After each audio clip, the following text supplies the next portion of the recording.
Hello guys, welcome back to Loggery. I hope all of you are doing great, all of you are fine and safe. आज हम discuss करने वाले हैं CLAT की preparation from zero आप कैसे कर सकते हो इन 8 months and that too with your 12th with your boards, or if you are a dropper, if you are a partial dropper or a full-time dropper.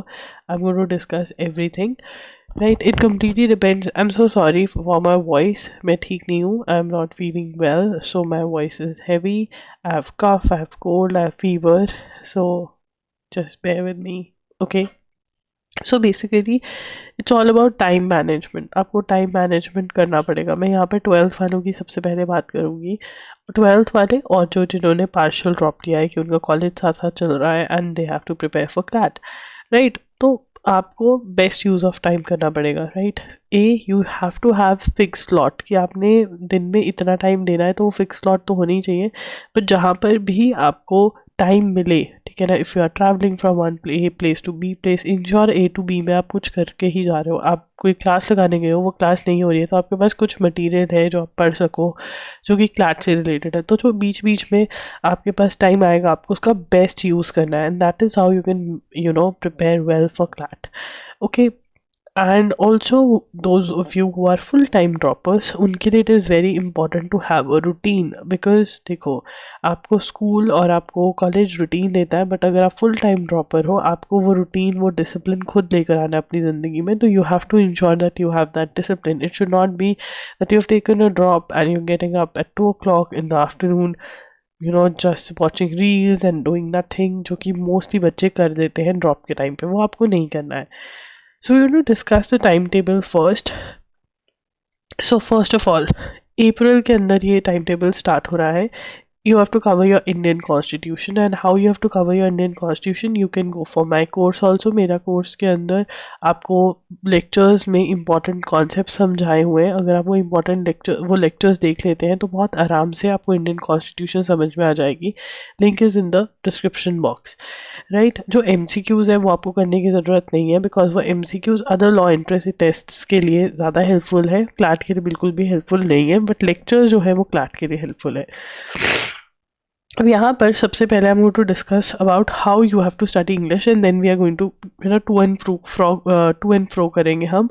Sorry guys for my pronunciation also. Normally ऐसा नहीं होता, but just because I am not well, that is why it is happening. I apologise for that. English में से 22 to 26 questions expected रहते हैं. And yes, आपको कैसे करना है, देखिए, most important topics, rather the topics that are there in the exam. तो ग्रामर आपको नहीं करनी है, ग्रामर नहीं आती है, आपको नॉर्मल लुइस करने की ज़रूरत नहीं है, आपको वोकैबुलरी लिस्ट नहीं लर्न करनी है, आपको ग्रामर फर्स्ट नहीं करना है. You have to know, you should know कि रीडिंग कॉम्प्रिहेंशन ही एग्जाम का मेन पार्ट है, और वोकैबुलरी, ठीक है ना. रीडिंग कॉम्प्रिहेंशन के लिए आपको क्या करना है, देखिए, स्टेप 1 आप क्या करेंगे, you have to Google and plus you have to go to my website loggery.com. ठीक है ना. अगर आपको दिक्कत आ रही है loggery.com पर चीज़ें ढूंढने में, तो मैं एक जगह पे सारी चीज़ें डाल दूंगी, एंड वहाँ पर आप रजिस्टर करके जो भी चीज़ें हैं वो फ्री ऑफ कॉस्ट असेस कर पाएंगे. तो वो बता देना, वो कर दूंगी मैं. तो what you have to see is Google that आप इन्फ्रेंस टाइप के क्वेश्चंस, मेन आइडिया टाइप के क्वेश्चंस कैसे सॉल्व कर सकते हो, ठीक है ना. वो सारे टिप्स एंड ट्रिक्स आप नोट कर लोगे अपनी नोटबुक में, एंड फिर आप ये टिप्स एंड ट्रिक्स अप्लाई करोगे. Sorry for the verb. Apply कहाँ पर करोगे, PYQs ऑफ क्लैट. मान लो आज जो है मैं इन्फ्रेंस टाइप ऑफ क्वेश्चंस सीख रही हूँ कि कैसे सॉल्व करना है, तो मैं PYQ ढूंढूंगी जिसमें इन्फ्रेंस टाइप का क्वेश्चन पूछा हुआ है. मैं पूरा का पूरा पैसेज पढ़ूंगी. I am going to go through the passage, I am going to read the question, I am going to answer the question, I am going to go to the explanation, then I am going to see that मैंने ये सोच के answer किया था. फिर मैं passage पे जाऊँगी, मैं अंडरस्टैंड करने की कोशिश करूँगी कि ये आंसर जो बना उसका रीज़न क्या था, ठीक है ना. ऐसे ही मैं 4 to 5 क्वेश्चन सॉल्व करने की कोशिश करूँगी, एंड जब तक मेरा कॉन्फिडेंस नहीं आएगा, अगले दिन भी मैं क्वेश्चन सॉल्व करूँगी. जब मेरा एक टाइप पे कॉन्फिडेंस आ जाएगा तो मैं नेक्स्ट टाइप पे मूव करूँगी. This is going to be the strategy. Step 2, जब आप सारे नोट्स बना लोगे और सबका अप्लाई वाला सिस्टम कर लोगे, तो you are going to solve 4 to 5 RCs back to back. पहले यू विल इंश्योर कि आप सारे ट्रिक्स एक साथ लगा पा रहे हो, आपको चीज़ें याद है, एंड देन आप स्पीड पे काम करना स्टार्ट कर दोगे, because speed plays a very very important role. आपको स्पीड के टाइम पर, मतलब आपको एक पर्टिकुलर टाइम में 20 to 22 मिनट्स में आपको 4 to 5 आरसी सॉल्व करने की आदत डालनी है. That is what is the requirement. But ये स्टेप बाय स्टेप होगा. आप सब चीज़ें एक साथ नहीं कर सकते. पहले आपको कॉन्सेप्ट समझना है, उसको अप्लाई करना है, फिर सारे RC back to back solve करने की कोशिश करनी है और फिर स्पीड पे काम करना है. राइट. अब अगर आप एक आरसी को अच्छे से सॉल्व करना चाहते हो तो आपको साइड में क्या चीज़ें जो है जिस पे काम करना पड़ेगा, व्हाट आर द थिंग्स. ठीक है ना. अब अगर एक रीडिंग कॉम्प्रिहेंशन, एक तो आपने समझ लिया कि कैसे आपको सॉल्व करना है, आपने सॉल्व करना भी सीख लिया. ठीक है ना. अब जो साइड स्किल्स आपको रिक्वायर्ड होंगी रीडिंग कॉम्प्रिहेंशन के लिए वो डिस्कस कर लेते हैं. एक तो आपकी रीडिंग स्पीड जो होनी चाहिए वो बहुत अच्छी होनी चाहिए. ठीक है ना. दूसरी, अंडरस्टैंडिंग अननोन टॉपिक्स. दूसरा क्या स्किल रिक्वायर्ड है इसमें, अंडरस्टैंडिंग अननोन टॉपिक्स. क्या टॉपिक्स बिल्कुल अननोन आते हैं जिसके बारे में कुछ भी किसी को नहीं पता, या फिर वो टॉपिक्स को आप नोन टेरिटरी में भी लेकर जा सकते हो. जो अननोन टॉपिक्स है उसको आप नोन टेरिटरी में लेकर जा सकते हो अगर आप न्यूज़पेपर के एडिटोरियल्स रेगुलरली फॉलो करते हो. So that is Y I do suggest कि आप हर रोज़ खुद से भी 30 मिनट्स के लिए एडिटोरियल्स पढ़ें. एंड एडिटोरियल्स कैसे पढ़ने हैं वो मैंने एक वीडियो का रखा है. वो वीडियो का अगर लिंक आपको नहीं मिलेगा तो आप कमेंट्स में बता देना, प्लेलिस्ट में वैसे मिल जाएगा. तो मतलब आपको क्या करना है, यहाँ पर रीडिंग स्पीड पे काम करना है. ठीक है. You have to work on your reading speed and you have to also work on understanding unknown topics. और दोनों ही चीज़ों के लिए अगर आप एडिटोरियल पढ़ लेते हो तो आपकी दोनों चीज़ें हो जाती है. और तीसरी चीज़, अगर आप वोकैबुलरी पे अच्छे से काम कर लेते हो. वोकैबुलरी क्या है, जो वर्ड्स हैं, वर्ड्स, कुछ वर्ड्स होते हैं वो. अब आप कहोगे कि हमें आपने लिस्ट याद करने से मना क्यों कर दिया, नॉर्मल लुइस करने से क्यों मना कर दिया. बिकॉज जो वर्ड्स होते हैं, देखिए सॉरी, जो पैसेजेस होते हैं वो करंट अफेयर्स से ही आते हैं. मोस्टली करंट अफेयर्स ही उसके सोर्सेज होते हैं. न्यूज़पेपर में से होगा, मैगजीन में से होगा.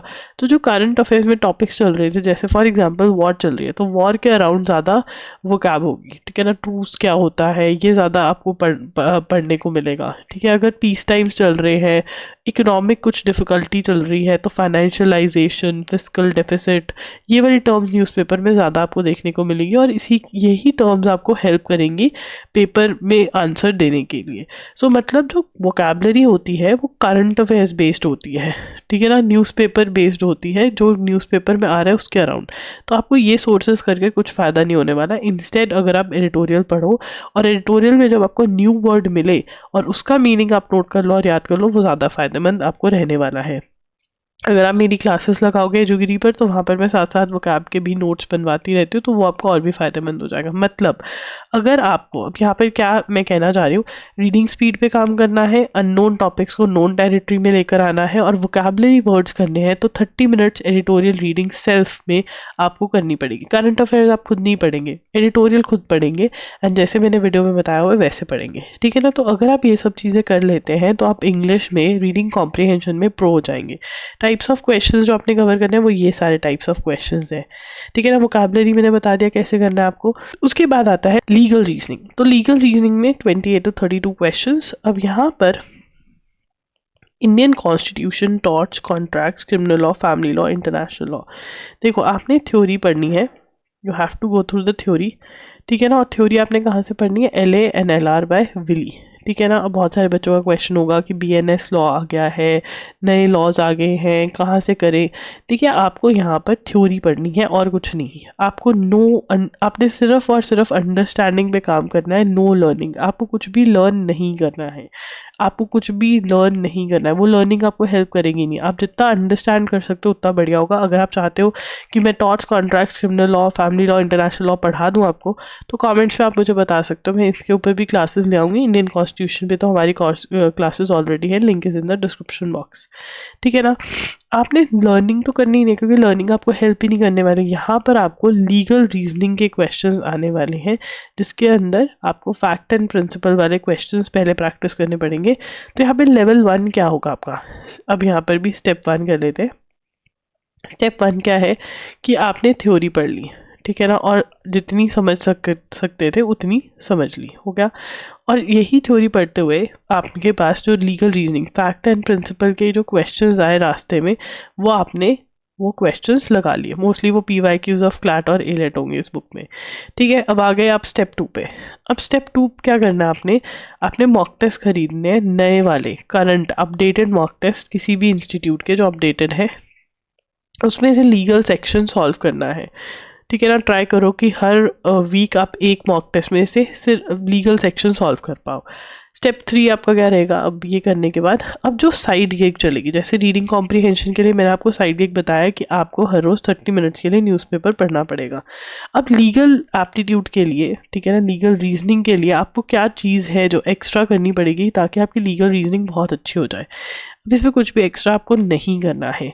जब भी आप करंट अफेयर जहाँ से भी कवर कर रहे हैं, ठीक है ना, जब भी आप कोई लीगल टॉपिक देखें ना, what is a legal topic, बहुत सारे लीगल टॉपिक हो सकते हैं। कोई सुप्रीम कोर्ट जजमेंट हो सकती है, ठीक है ना, जो न्यूज़पेपर में आई है। देखो जजमेंट्स बहुत सारी होती हैं, लाइव लॉ वगैरह फॉलो करने को आपको कोई ज़रूरत नहीं है जो न्यूज़पेपर में जजमेंट आ रही है। ठीक है ना, कोई एक्ट हो सकता है, कोई बिल हो सकता है, ठीक है ना। फिर उसके बाद लीगल न्यूज़ में कोई सेक्शन की बात हो रखी होती है, कभी कोई आर्टिकल की बात हो सकती है, कभी कोई केस की बात हो रही हो सकती है। ठीक है ना, फिर उसके बाद सेक्शन आर्टिकल की बात ऐसे भी होते हैं, अपॉइंटमेंट ऑफ जजेस की बात हो रही है, ठीक है ना, या किसी जज ने करप्शन कर रही है उसके बारे में बात हो रही है। तो वो वाले टॉपिक्स जहाँ पे लॉ का पॉइंट आ जाता है, वो टॉपिक्स आपको बहुत अच्छे से समझने हैं। और अगर आप एजुगिरी यूट्यूब चैनल फॉलो करेंगे या फिर आप loggery.in के लेक्चर्स फॉलो करेंगे, तो मैं वहाँ पे बोल देती हूँ कि यहाँ से लीगल रीजनिंग का क्लैट का क्वेश्चन आ सकता है। तो वो वाले टॉपिक्स आपने थोड़े से समझ लेने हैं, ज़्यादा समझ लेने हैं कि अच्छा अगर इसमें से क्वेश्चन आता है तो इसका मीनिंग क्या है। वैसे तो मैं आपको समझा देती हूँ, बट उन टॉपिक्स को अगर आप समझ लोगे तो फिर आप बहुत आराम से मॉक टेस्ट में भी देखोगे कि ऐसे ही टॉपिक्स उठाए गए हैं जो करंटली न्यूज़ पे आए हैं।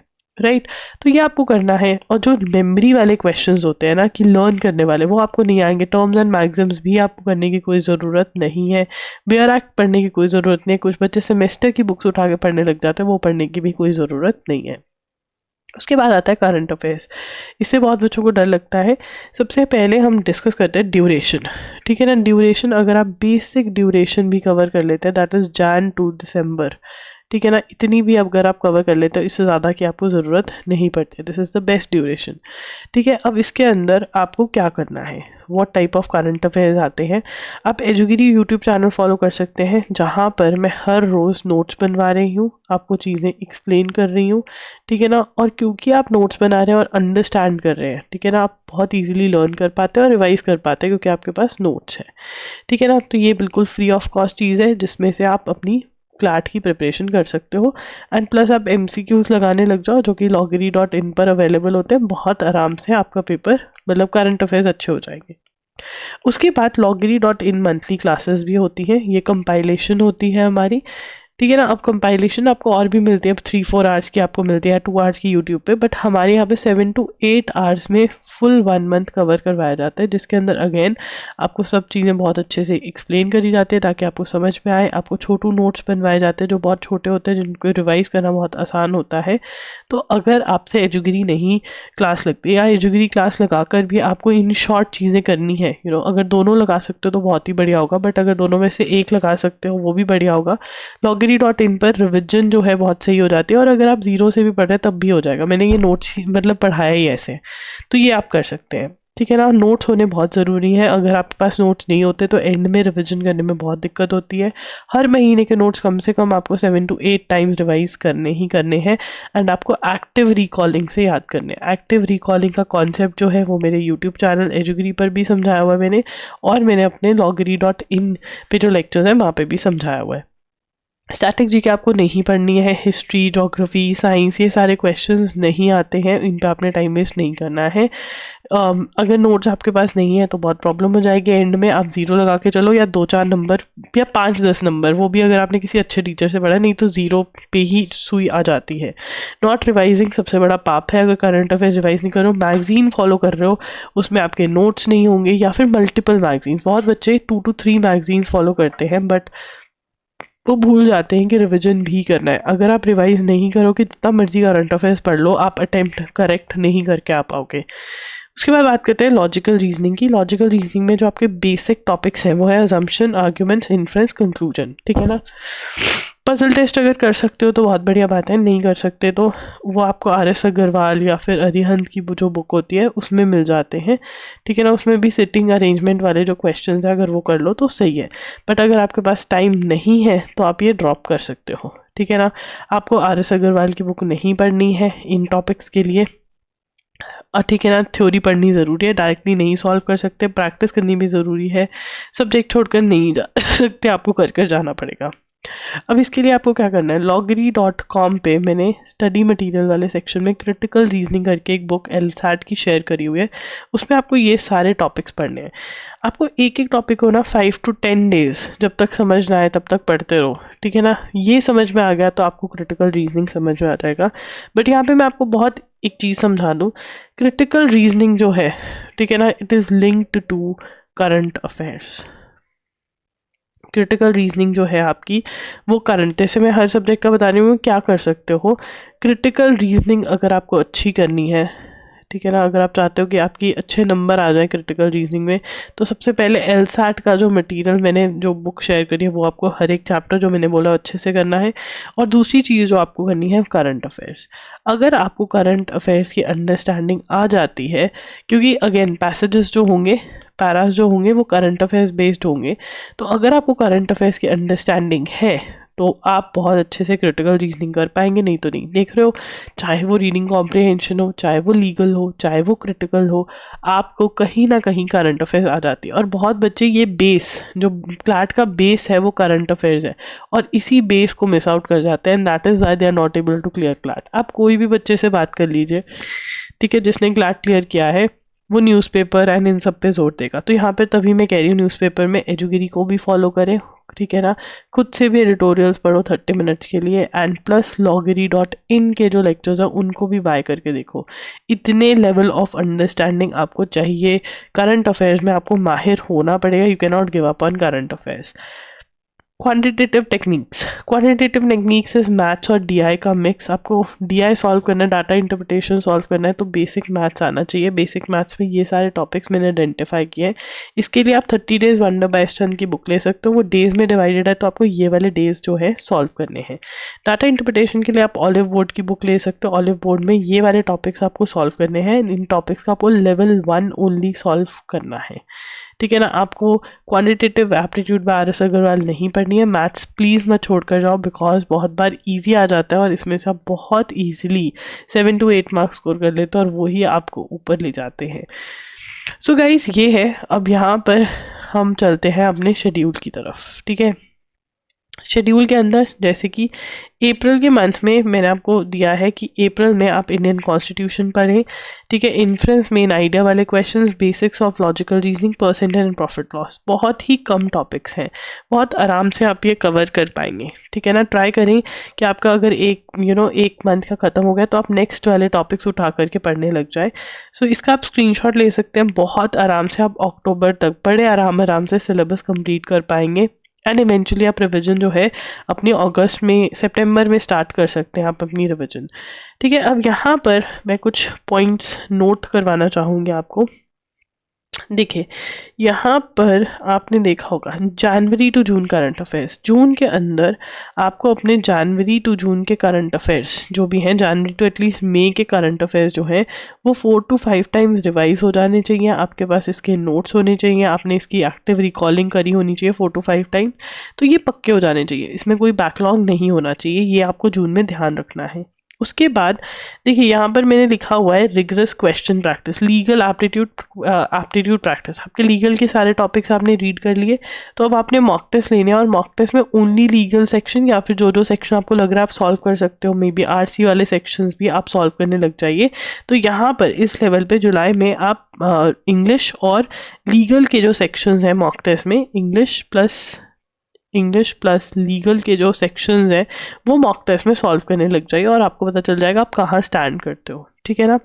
उसके बाद यहाँ पर आप देख रहे हो rigorous practice of reading comprehension, but मैं आपको ये कह रही हूँ कि मॉक टेस्ट में यहीं पर स्टार्ट कर दो, एंड प्लस यहाँ पर भी आप अगस्त में भी मॉक टेस्ट में इंग्लिश और लीगल सॉल्व करने लग जाओ, और साथ में लॉजिकल भी करने लग जाओ यहाँ पर, तो ठीक है ना, मॉक टेस्ट के अंदर, और करंट भी करने लग जाओ। ठीक है, तो यहाँ पर आप 4 सब्जेक्ट्स करने लग जाओगे, एंड इवेंचुअली यहाँ पर फुल लेंथ मॉक्स आप लगाने लग सकते हो सितंबर में, और फिर उनको एनालाइज करो कहाँ पर प्रॉब्लम है कहाँ नहीं। देखो यार, आपको क्रिटिकल रीजनिंग में प्रॉब्लम आ सकती है, but what is your aim, आपने ये टॉपिक तब तक पढ़ते रहना जब तक आपको समझ नहीं आएगा। अगर आप इस टॉपिक को 5 टाइम्स 6 टाइम्स भी पढ़ोगे एक महीने में, या 10 टाइम्स भी पढ़ोगे, तो भी कोई दिक्कत नहीं है, यू हैव इमेंस टाइम। ठीक है ना। अगर ज़्यादा ही दिक्कत आ रही है तो आप साथ में MK पांडे की बुक भी ले सकते हो फॉर क्रिटिकल रीजनिंग। ठीक है ना, तो ये आपके चीज़ें हैं, this is the schedule. And extra में revising current affairs every week, आपको करंट अफेयर्स टाइम निकाल के रिवाइज करना है वीकली, प्रीवियस महीनों की भी करंट अफेयर्स रिवाइज करनी है, वो कैब लिस्ट जो बनेंगे उनको रिवाइज करना है। जब आप एडिटोरियल्स पढ़ोगे तब आपको न्यू वर्ड्स मिलेंगे तो आप नोट करोगे। वीक वाइज आप एडिटोरियल लिस्ट बना सकते हो, जैसे जून वीक 1, जून वीक 2, ऐसे। ठीक है ना, तो कन्फ्यूजन नहीं होगी, याद करना ईजी होगा।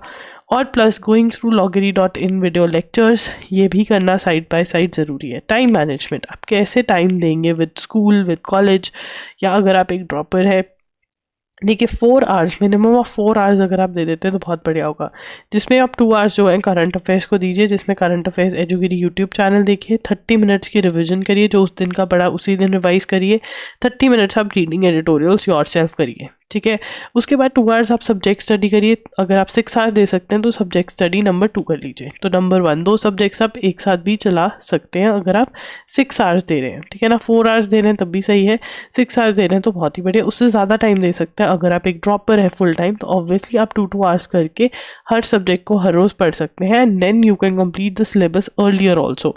ठीक है, जिस दिन हॉलीडे है उस दिन 8 आवर्स देने की कोशिश करिए, उसके अंदर 2 आवर्स जो है आपने किसको देने हैं, वही सेम जो है 2 hours of subject study, 2 hours of another subject study भी कर सकते हो, revision of current affairs, attempting current affairs questions, revision of whatever subject study has been done. तो रिविजन का पे भी ध्यान देना है, अगर आप रिविजन करते रहोगे तो आपका एक कनेक्ट बना रहेगा, you will be connected to the topic, तो वो कनेक्ट बना के रखना है।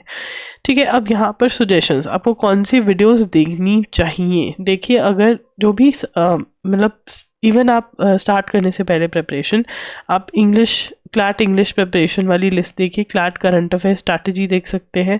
ठीक है, लॉजिकल रीजनिंग की जो ये वीडियो है, लीगल रीजनिंग की ये वीडियो है, ये प्लेलिस्ट में अवेलेबल है, ये ज़रूर देखिए, इससे आपकी understanding of how to prepare for a subject जो है वो बढ़ेगी, and this is going to help you a lot, right.